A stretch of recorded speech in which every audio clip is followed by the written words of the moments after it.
We are back. It is session 2. Hello. All right. So we are doing a really, really good presentation here next.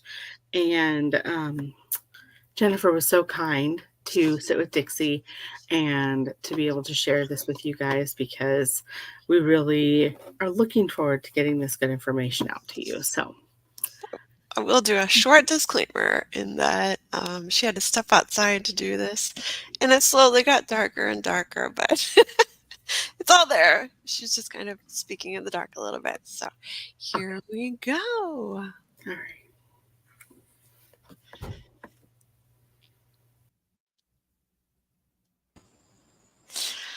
Hi, Jennifer. I'm so excited to have you on for our Vision and Intention Challenge. And I just want to introduce Jennifer Sturck. She is the director and founder of Echo Ministries Florida. And I thought it was really important to have her on today. So I'm going to have her start by telling us about Echo. So, hi, everybody. ECHO stands for Everyday Christians Helping Orphans. And we started about 12 years ago. And it's an organization that was designed just to meet the tangible needs of children that have been removed from their homes due to abuse and neglect. Oftentimes, when they come in with hardly anything. And so, we want to make sure that we provide the items that they need as quickly as we can. Which is amazing. And I'm privileged to be a part of this as well. But the Echo Ministries has grown so much. It's 10 years old, is that right? It's 12, yes. 12 years now. old. Oh my Yeah. goodness. So it's 10 years when I got involved. So you can see she's done so much work. And I thought it'd be really valuable to have her on because the Vision and Intention Challenge is all about creating safer communities, especially in the arena of preventing human trafficking. And I know one population that is very vulnerable to trafficking are children in foster care. So can you speak a little bit on how ECHO works together in the community to prevent this for them? Sure. So when we got started, our main focus was just trying to support the families and the children as they came into care. Over the years, as we've grown to get to know the families and the children, we've also worked within our community with other organizations who support the families in different ways. And we've been really blessed to be able to partner with them with tangible goods, spiritually, in all different areas. And it's enabled us to help provide necessary items to other organizations who help in specifically in sex trafficking, which the number is so high. And a lot of these children age out of the system, and that's primarily who's targeted is children who do not have an advocate, somebody who's caring for them, somebody who's opened their home to them. These kids will age out. There is a percentage, the percentage is low, but there is a percentage of kids that age out of the foster care system who will go on to college, and they're also provided home assistance. So they're put up in an apartment as long as they keep a certain GPA, then that's provided for them. But a lot of these kids don't have a foundation that helps them learn how to be a healthy, thriving young person because of the trauma they've experienced. So a lot of them will just revert back to the life they knew within that trauma, and a lot of them end up homeless without a place to go. And so when they're on the streets, that's when they're an easy target. Absolutely. And how does supporting foster families set these kids up for success as they age out of the system? So, well, first, what it does is as long as we let the community know that there is additional support, we can get more families to open their homes to these kids. That's Yes. really, really important. And so that these children aren't in limbo, in group homes, and just aging out, but they make a connection with the family and they have people there to walk with them as they become a young adult and an adult to help support them through all of life's challenges. There's such an impact made for young people if there is an individual who says, and it doesn't matter who the individual is, it can be a school teacher, it can be a coach, it can be um, a caregiver, but a person that will step into a role with these young people and walk with them through life could make a tremendous impact. Yes.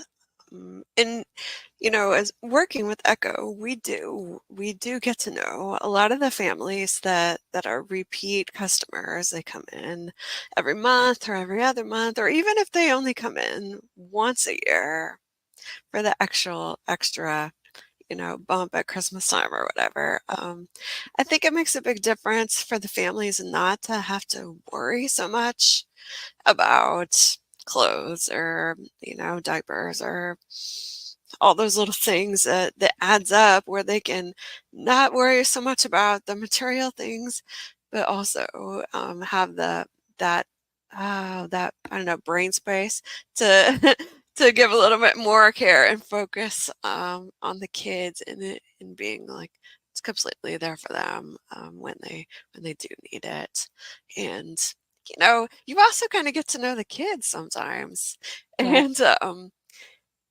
And just having that, I feel like that's the ministry part of what we do at Echo, is being someone. Now, I don't usually actively like pray with the kids, but I do pray for them.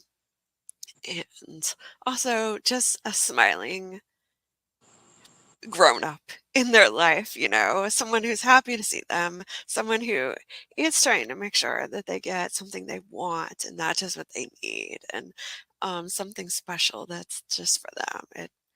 I think, even though I'm not a regular part of their life, obviously, I think all that makes a difference in their hearts. I don't Yeah. know if you've seen that. We call it the gift of show up. So Yeah.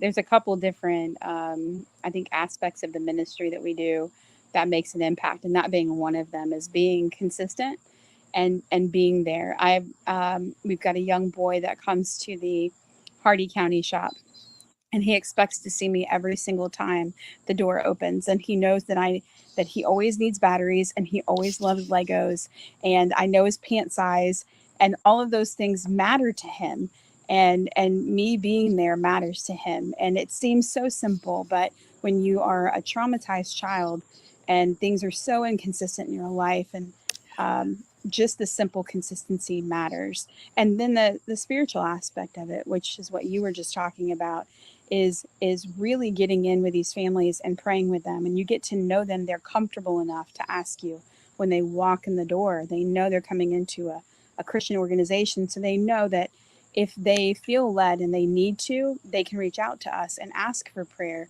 and ask for needs to be met in a spiritual way, which we know as Christians is life transforming and can break chains and can bring families back together and can save lives. And so that is a huge part of what we do. The tangible goods, it's really just stuff, Yeah. and the overall goal is to really impact their lives spiritually. So, yeah, a lot of different aspects to this ministry in particular that can make an impact on these kids early on Mhm. and really allow for other organizations to focus in on specific areas.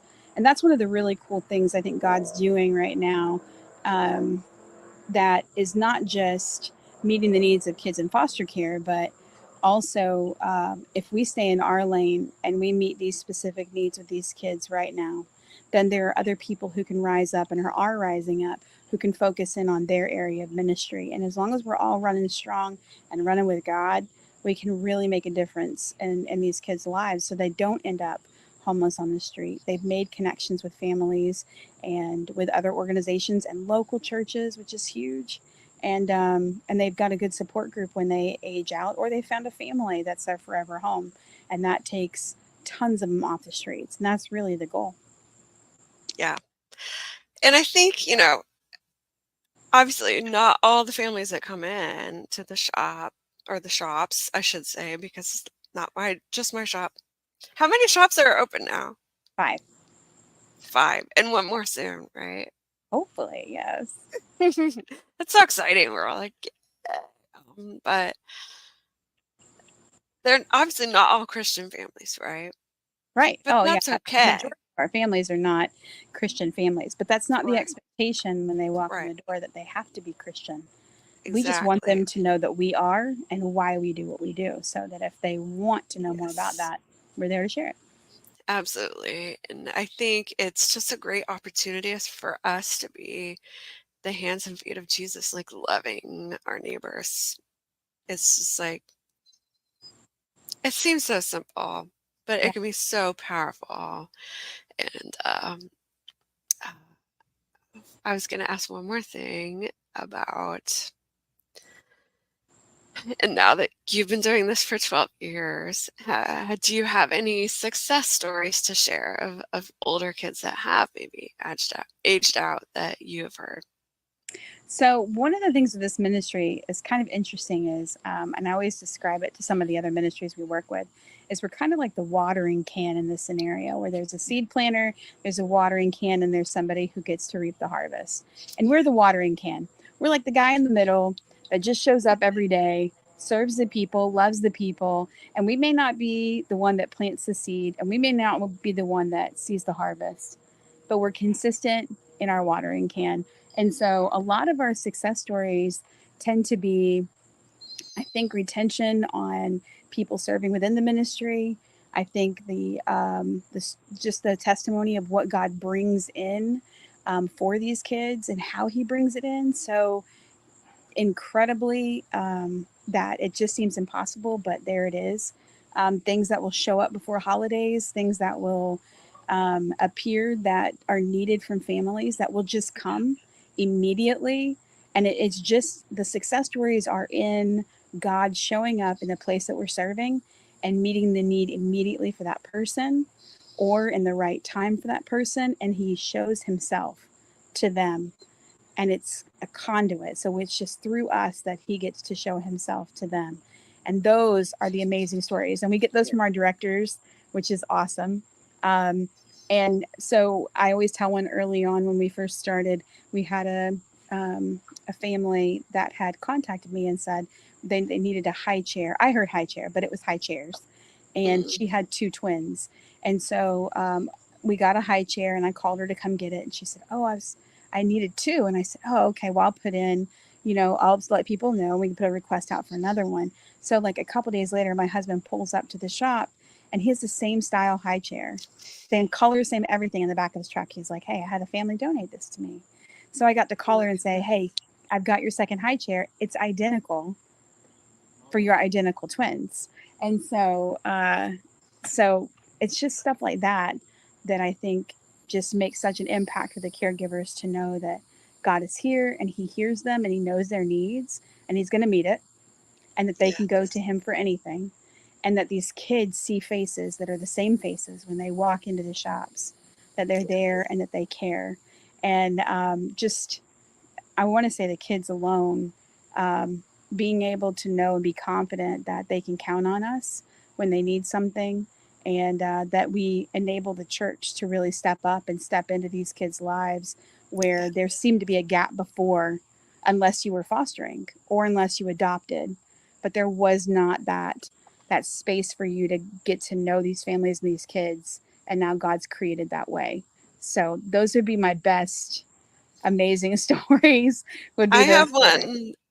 I have one, and of course, we'll see how this pans out for this child down the line. But um, we had someone donate a Dale Earnhardt and a Dale Earnhardt Jr. teddy bear. Now, I don't know anything about them. They're obviously like collector's items, so they're nice teddy bears, and they'd sit up on the shelf for almost a year, I want to say. And this foster mom comes in, and she's one of our regulars. I know her.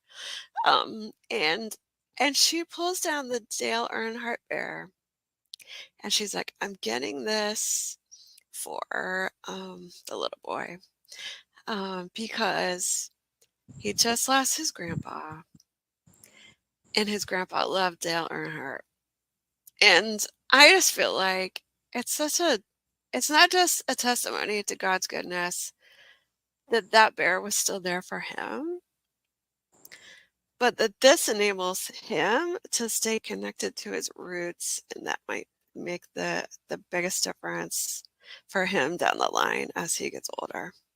So, Yeah, thank you so much for absolutely. sharing with us, Jennifer, and I'll make sure and put the info for Echo when we broadcast on Saturday. Thank you. Thank you for Thanks, having Jennifer. it. Bye. Bye.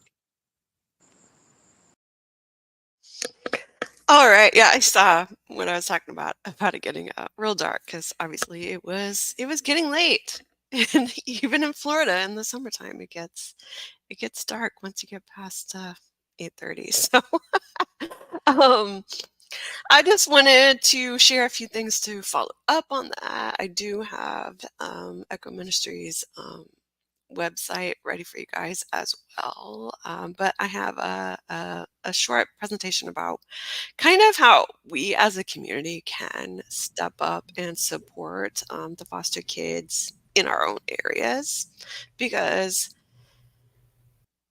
it's an important topic. Obviously, I'm connected through Echo. My church is very big on supporting foster kids, adoptive families, all that. A lot of families in our church are also providers and caregivers. So I just have a short like slide presentation to go with that, which maybe I can get this together. I'm going to remove this. If you guys have questions or anything, if anybody's watching today, if you're watching live, drop it in the chat so we can see you. um, but I'm anticipating a lot of people watching this in the replay, so hopefully, what I'm going to do is share my screen. Mhm. Yeah, here we go. Okay, so how does that look? You can you can let me know. All right, I'm gonna make this big, but so this is just real short. It is not the 14 pages it says down here. So foster care support. Um, Here are some sobering statistics that came out. We just wrapped up National Foster Care Awareness Month, and so there are a lot of things that were shared over that month. These are a few I wanted to focus on. There are over 365,000 children and youth in foster care in America. Approximately 18,500 youth are emancipated. That means they kind of graduate from foster care without a permanent family. That means they have no support network once they leave high school, basically. And that could be, think back when you were 18 or you're just graduated from high school. Maybe you were going to college, or maybe you hadn't really figured out what you wanted to do. But you, more than likely, you had a family who was there, and they were either encouraging you to, take your next steps, or they were there to support you in this transition time, or they're there as a fallback system. If you went to school, if you left home and maybe changed your mind or things didn't go well, you had a place to come home to. I know that was my case. I was lucky. These kids, 18,500, they don't have that. They are on their own. Maybe they have friends, but not much of a grown-up support system. That's a lot of kids.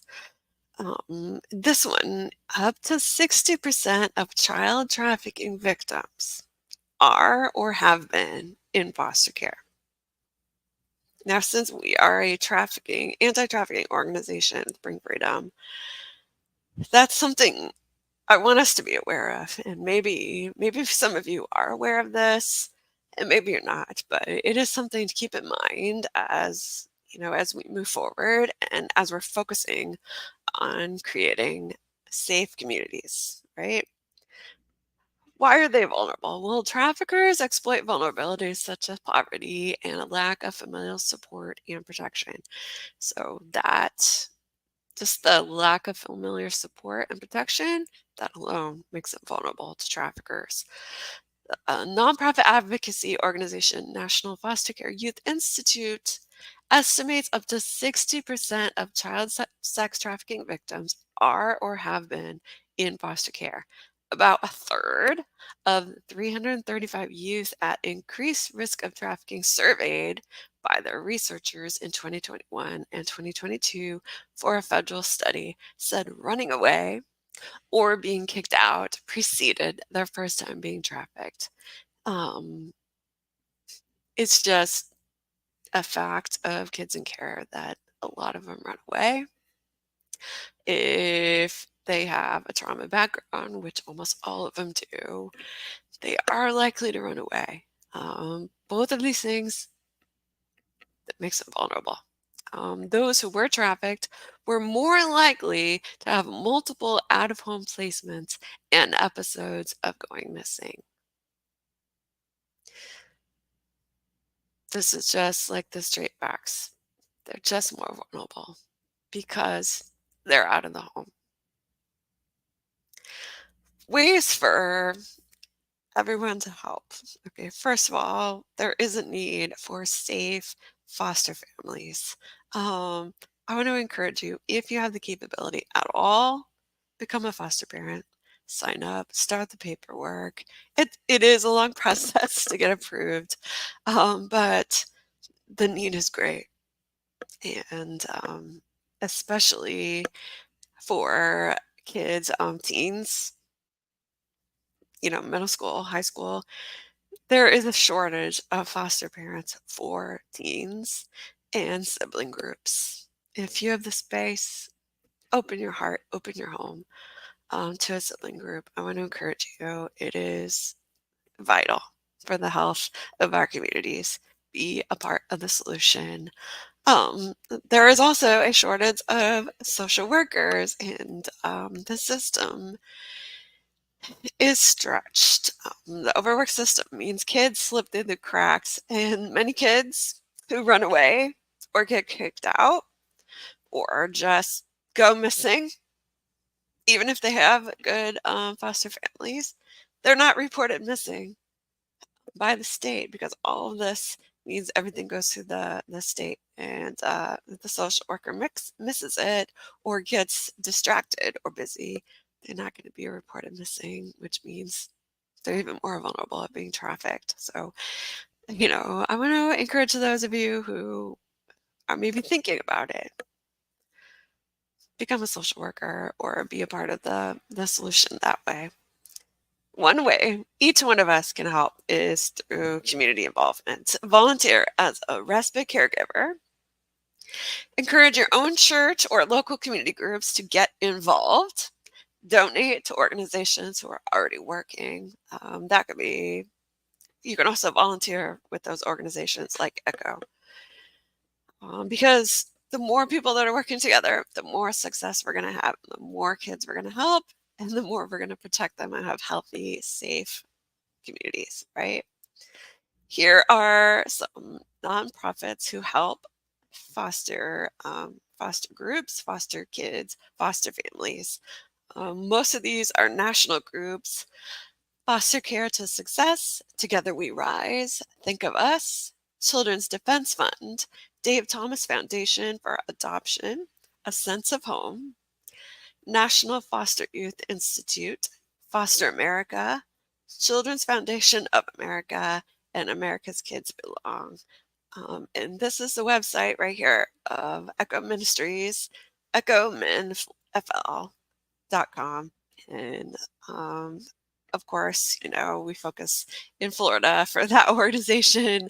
But I will mention that we have worked with I think actually two of the national groups, I know for sure Together We Rise has donated stuff to Echo Ministries for the local placements. So that's what's great about these organizations is they oftentimes work together to meet the needs of these kids. So I want to encourage you guys, get involved, be a part of the solution.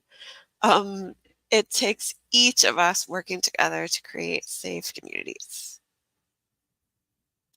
All right. I'm going to take that out. And I'm Hi. going to pass the baton to Zona. Yes. Did you have any feedback or questions on that?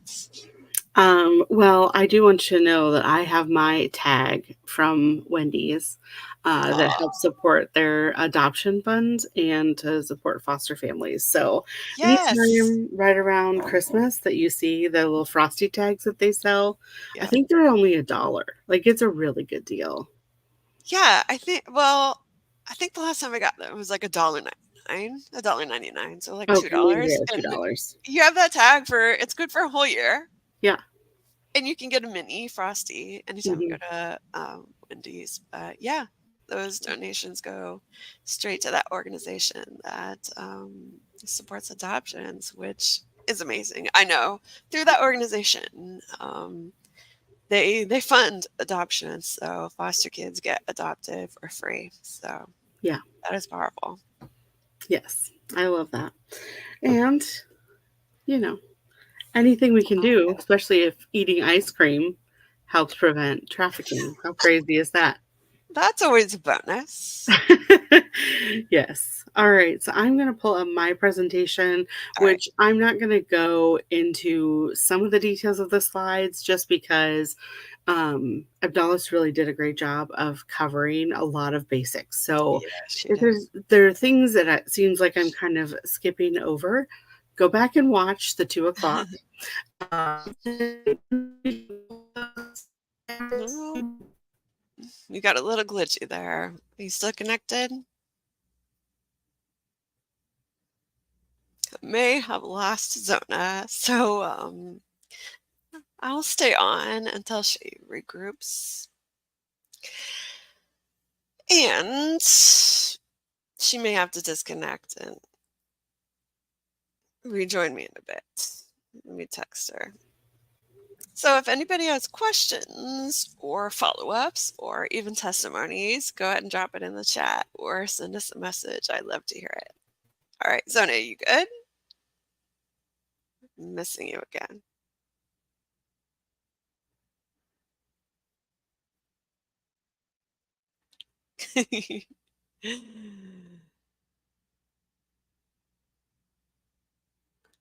I don't even know if she can hear me at this point. We're gonna. Okay. Oh, I can see you moving now. Okay. All right. I'm gonna remove myself. Hopefully that helps. Okay. Hey guys, so I just wanted to be able to kind of jump in here and share a little bit. Some of you know that I have been working in the recovery space and working on providing several different touch points, and kind of I just wanted to share the heart behind that. And so I'm going to share my presentation. All right, and of course it is small.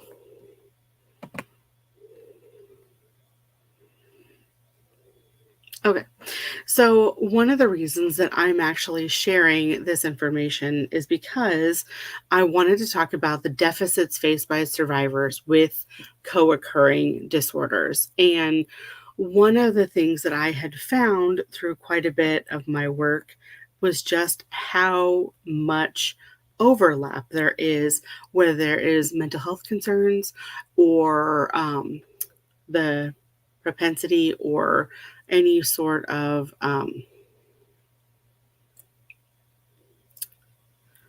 prevention that could be taking place uh, to being trafficked, right? All right. So, like I said, if you watched the 2 o'clock, Abdallas did a great job of going over what is human trafficking, how do you know what labor trafficking is, how do you know what sex trafficking is. So I'm going to let you go back and watch that part of her presentation. However, what I wanted to focus on were the specific co-occurring disorders among survivors. Let's see here. So the purpose and understanding of these deficits is really because in recent studies, they found that 83% of people that are survivors of human trafficking have had interactions with substance use disorder. And that could be anywhere from they were forced to take those things all the way up to they were trying to survive and chose to take those things. But what we can learn from that kind of comes forward here. First of all, the definition of co-occurring disorders is when you see the presence of a substance use disorder, alcohol use disorder, or mental health disorders in conjunction with behaviors that would be in line with being a trafficking survivor. So the statistics on the prevalence among human trafficking survivors are very high. And then they did specifically mention with it being the war on drugs in the opioid epidemic, that at least 20% of those 83% were specifically tied to the opioids. Common mental health disorders, whether they were present before. Now, most survivors of trafficking have had one or more of these things prior to their trafficking experience versus mental health disorders kind of leading into that. So sometimes it can be that precursor that you're seeing, right? And that looks like PTSD, depression, anxiety, OCD. Have they had traumatic experiences in their past? You know, we're talking about child sexual abuse, sexual assault. Those types of things can be those precursors, as well as other types of domestic violence in the home, or just living in a dangerous environment, living where there's access to substances, that sort of thing. So one of the pieces that we found was with the psychological deficit, 30 to 50% of survivors are diagnosed with PTSD, depression, or sometimes even anxiety. And I did have some more statistics, but what they found was that especially with the anxiety, OCD, and some of those deficits, the numbers were as high as 96 to 98% of survivors that had access to mental health. What's crazy to me is that when they actually looked at how many survivors have access to mental health supports, health care, ease of being able to access those things, the number is only 3% of the people that actually survive. I know that that can be a crazy thing to wrap your head around, but there's still only about 5% of people who have been trafficked or exploited here in the United States that actually escape trafficking. So when you're looking at that percentage of numbers, you're looking at these crazy large numbers. And most of us can relate to either ourselves having a time period of our life where we didn't have access to medical care or access to mental health supports. And some of that has only very recently changed with some of the health initiatives that have come out in the last few years. But for a large part, most people in the United States still do not have access to adequate mental health supports, let alone those like the complex psychological or emotional or substance use issues that can come from having the traumatic experience involved with trafficking or exploitation. Now, what we find oftentimes is there's a narrative, right? And the narrative is that people use substances or alcohol in order to mask the pain of trafficking. It is one of the things that people use as a coping skill in order to survive. However, a lot of the people that are in these situations did not turn to substances, did not turn to alcohol use as the initial driver, right? So, a lot of times they were brought into these situations through a romantic relationship, a safe friend that they thought had their best interest in mind. Maybe it's a safe family member or a friend of the family, somebody who, for all intents and purposes, they believed was trustworthy and they had offered their trust to them. Now, when you think about that, that kind of betrayal at that level is very devastating. And a lot of people do use those to cope or will have cycles of use or return to use, and then cycles where they are abstaining from use, right? And that has great impact on the physical health of your body. It keeps your body in fight or flight mode. It keeps you from being able to heal from wounds adequately. It keeps you from being able to fight off maybe other diseases or things that you're exposed to as well. And those types of things not only are barriers to recovery, but often become further impacted by a lack of medical access, lack of being able to just go to the hospital and say, hey, I need this wound looked at, I need this care, in order to provide the supports that they need. Oftentimes, because they know they won't get the care that they need in emergency rooms due to the presence of the substance use effects. Now, that leads into stigma, lack of resources, and inadequate support systems. Almost 100% of the people who have made it out of their trafficking situation will mention some sort of hope, some sort of belief, some sort of idea that they were going to get out. That maybe was because they did have somebody that they knew cared about them. They had somebody that they knew was looking for them. They had somebody that they knew that they mattered to, right? And never underestimate how powerful that is to a survivor. And that means, practically for all of us, letting people around you know that you miss them, that you care about them, that you love them, that you notice when they're not around, right? Like those little things can be the difference between someone keeping hope in a situation like this or not. The second thing is the lack of resources in dealing with this. We're looking at, is there or is there homelessness involved, houselessness included? Does that mean that they have a lack of income coming in order to stabilize? Do they have the family, friend supports that they need? Is that even a safe place for them to go back to? And like Abdallah had touched on in our earlier session, you know, are they here with legal paperwork, or do they need assistance without even understanding their rights? Is there a language barrier? Are there other pieces going on that they maybe don't know what's available to them? Or maybe they've looked for resources and they aren't available to them, right? And the last one we want to talk about with this stuff is the stigma, right? So when we're talking about stigma, we're talking about like when you think of somebody, when you think of the word addict, what do you picture?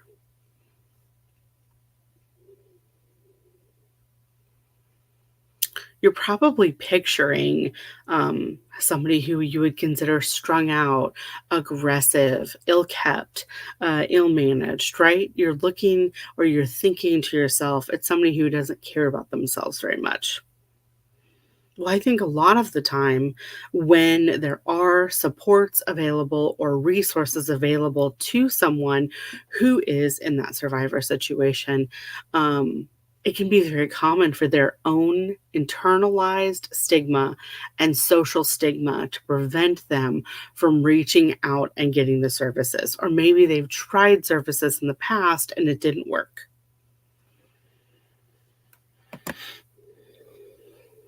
So, one of the areas that we do see this really affect are the cognitive deficits. And a lot of times you'll see memory and concentration. So, when we hear, like, I'm going to disassociate, when we think of disassociation, we tend to assume that it's really bad, right? But a very common way to disassociate is doom scrolling on your phone, watching TV for several hours when you get home. For some people, they disassociate while they're exercising, right? So their body is moving, they're able to expend that energy, but their brain can kind of wander, right? And a healthy level of disassociation is good. But when you are disassociating for large periods of time, when you have chunks of time that is missing, when you start having those interruptions to your mind and body being able to be present in the moment, that's the kind of cognitive deficits that we're talking about, right? Um, these can create challenges in education and employment. A lot of times, this will present as somebody who maybe has time blindness or ADHD, or maybe they won't remember deadlines. Maybe they would have difficulties with being able to do multi step processes without getting distracted. Sometimes complex problem solving. Now, one of the ways for me is that I hyper focus into one area and everything else kind of fades away. And that's not intentional, but that does, like, I almost like come out of that hyper fixation and like, oh, things are different. The world is different, life has gone on while I was in my hyper fixation. And a lot of times for me, that is this type of work and giving back. Now, there can be issues in decision making or executive functioning. So when you're thinking about those things, like we can say, oh, well, there's bad decision makers or stuff like that. And you hear people say that about people that are in like domestic violence situations. And to that I say, if that's you, if you know someone that is in a domestically violent situation, intimate partner violence, an unsafe home situation, right? People who abuse others choose people and they target them, right? So I don't believe in victim blaming. We're going to change the idea of victim blaming. We're going to change the idea of what substance use disorder, alcohol use disorder looks like, even mental health disorders look like. And we're going to kind of reframe that, right? A lot of the time, the issues that they have in decision making is a very long grooming process that has taught them to discredit their own perception, ideas, thoughts, values, and has diminished their ability intentionally through consistent, repetitive abuse. To take out their ability to prioritize what needs to be done, to stay engaged in complex processes and that sort of thing without getting distracted, without having that disassociation. And those coping skills have allowed them to survive these very, very traumatic situations and has kept their body alive, has kept them moving forward into a place where they can heal, they can get better. Well, what does that mean? That means sometimes they have impulse control issues. Sometimes they've been isolated from family and friends and they need to rebuild those social supports, right? And it takes time to rebuild those social supports because usually there was something that happened.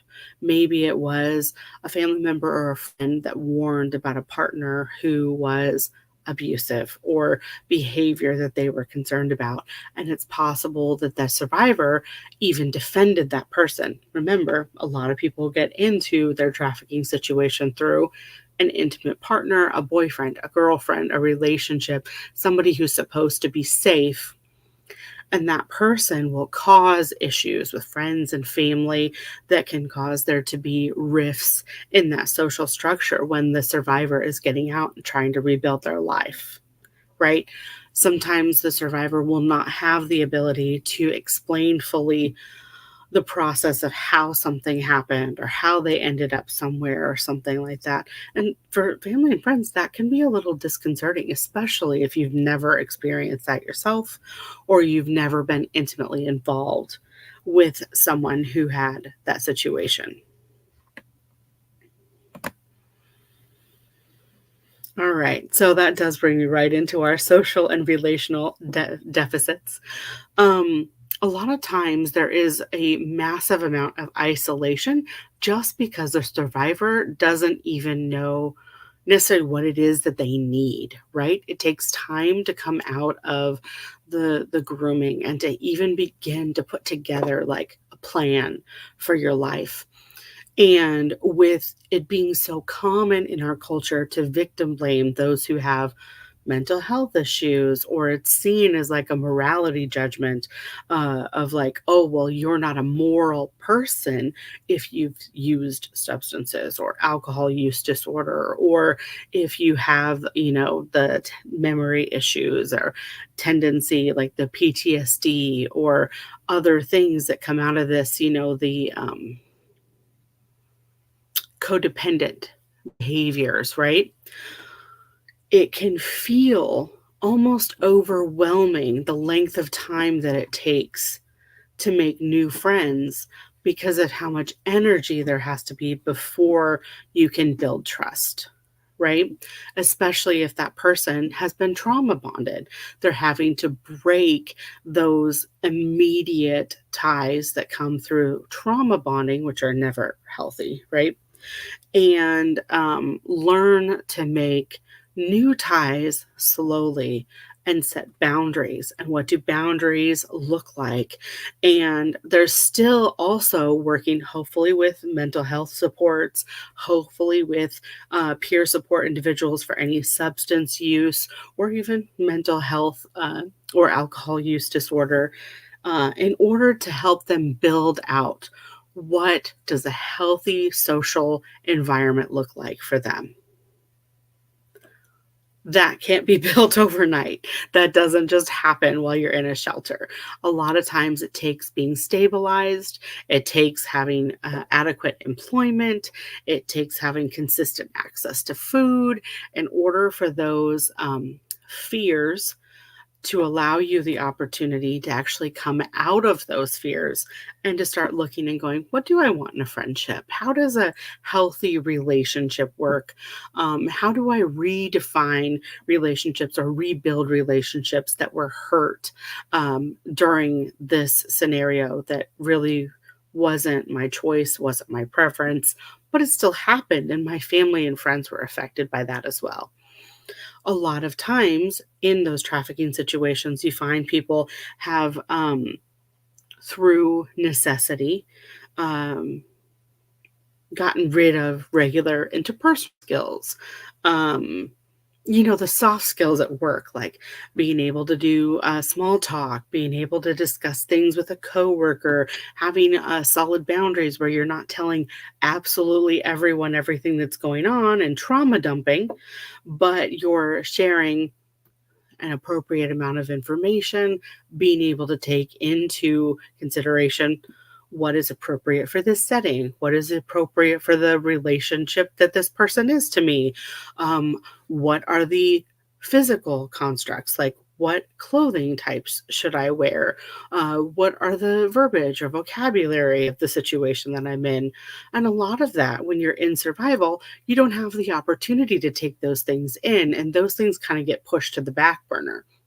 Well, it takes time and practice to pull those things back in, right? And to like develop a relationship with those parts of your brain again.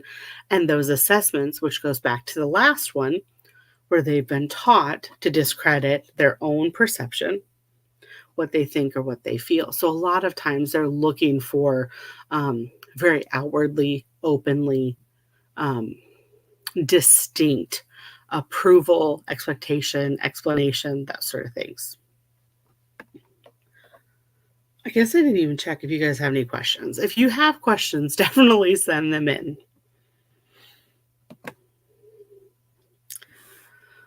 All right. So, as many of you know, we are in a very difficult job market right now. And that's difficult for people that have great education, great work experience, no marks on their record, great credit score, all of those things. So, if you are somebody who has a lack of job skills, a lack of experience, maybe you've been out of work because you were in, you know, a domestically violent situation, you were being trafficked, you were being exploited, it's possible that you come out of that with some sort of substance use disorder, alcohol use disorder, um, possibly a felony, a misdemeanor, jail time. A lot of traffickers will like sabotage the finances and the credit score of somebody so that they aren't able to get away and to rely on their own resources, right? And that furthers that financial instability, running up utility bills in that person's name and then running out on them so they can't just get restarted or planted in a different place. There might be difficulty in managing finances because of the lack of access to resources for so long, and or securing affordable, fair, stable housing, especially based on having no job experience or very much a lack of job skills, being able to work enough in order to keep a solid roof over your head. A lot of people aren't able to live alone anymore, and they're having to take roommates, and sometimes that's a good situation for a survivor, and sometimes it's not. We do have some great examples of that with places like Oxford House, which is sober living. There are some private recovery homes that are really wonderful for that, as well as programs through HUD, right, where they have access to housing subsidies, helping survivors get on their feet and get stabilized. So anytime you can hire a survivor, I definitely recommend that you do.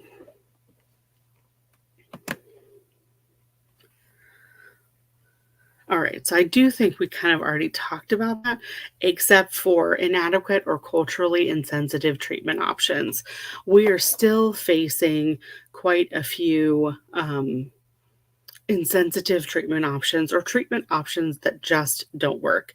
Being given the same one treatment option that hasn't worked in the past can be a really hopeless situation. It can cause a lot of stress and a lot of shame for the survivor because they're going, but I already did that. I've already tried that. That already didn't work for me. And in especially rural areas, there might not be resources that are adequate for the person that is in front of you. And it might be more important to get them to a physical location where those supports are available. All right. So, what does this look like when we're talking about these co occurring disorders and what those deficits actually highlighted the needs that need to happen, right? We're looking at care and we're looking at the first part and the emergency room services. We're also looking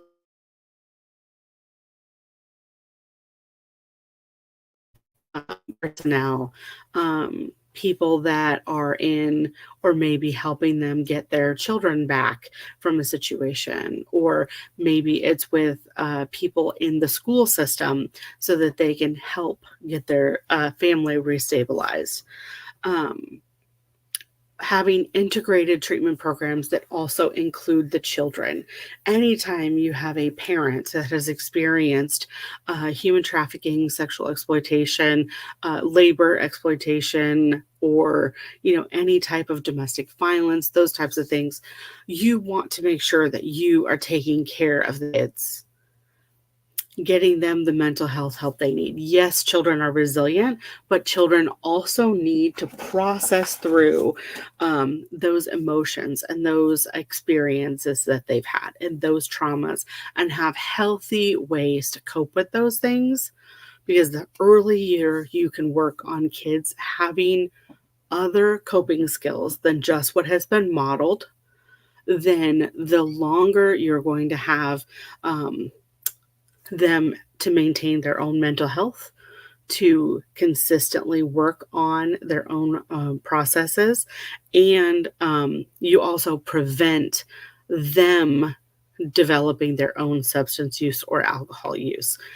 If you can delay a young person um, from processing their trauma through alcohol use disorder or substance use disorder, even to the age of 21, the likelihood of them actually developing alcohol or substance use disorder, even if they try it after that age, drops to under, I think, half of 1%. So that's why it's important for your kiddos to have access to therapy. Another great option, which I am seeing more and more of, and what is really my passion, is that trauma informed recovery peer support and community resources. Having family groups, having places where kids can process their trauma, where they can pick up coping skills, where they can learn, you need to have more than one coping skill. If I'm the first person that's ever told you that, you need to have more than one coping skill. And I would highly recommend you have at least 5 just to get yourself through, right? Um, and looking for peer support specialists, there are community based programs, there are faith based programs, there are, one of the coping skills that I really prefer are the social ones, and they have to do with volunteering. If you are really struggling and you're trying to get through everything that's going on, volunteer somewhere. Hug puppies, help clean out cages, help, a food bank, or Ms. Dixie was just talking about Echo Ministries, helps families that are fostering children so that their kids can be taken care of while their parents are getting things back together so families can be reunited. We want to make sure that any type of volunteering is actually very beneficial for your mental health. And you don't have to be an expert to be a volunteer. And I'm grateful for that because I certainly was not when I started volunteering. All right. We are wanting there to be improved support and resources. I'm going to stop sharing this. But what I'm seeing here is that there is a trend where people are having access to more and more, whether that's mental health help, whether that is the peer support, and you can find free peer supports in your community. You can look those up at NAMI, and that's NAMI. I don't know what it stands for, but I think it's the National Alliance for Mental Health Institute or something like that. Um, they offer free peer support groups.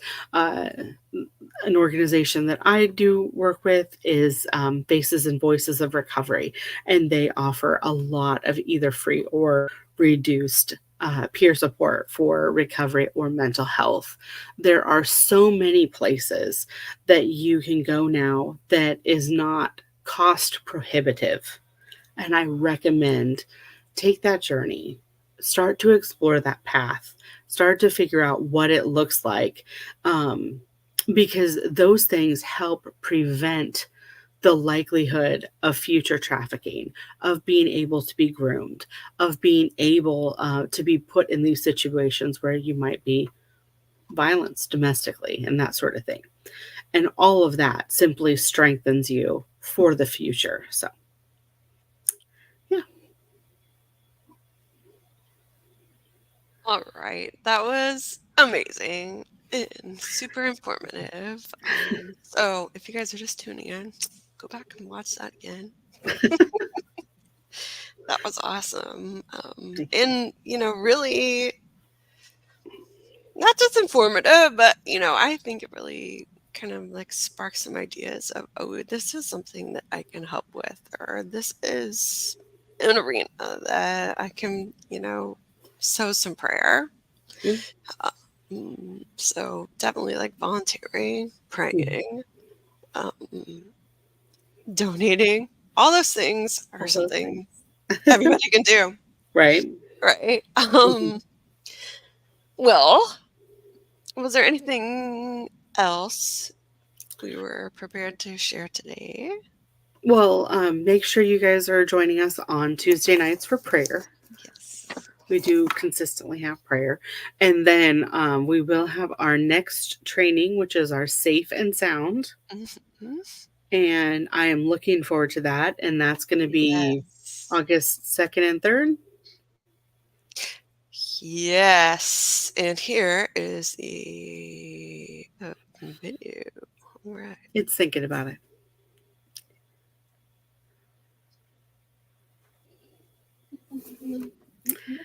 I was like, I don't think they can see it. There we go. Is it big? I'll let it go again. Everybody can see. All right. Coming up.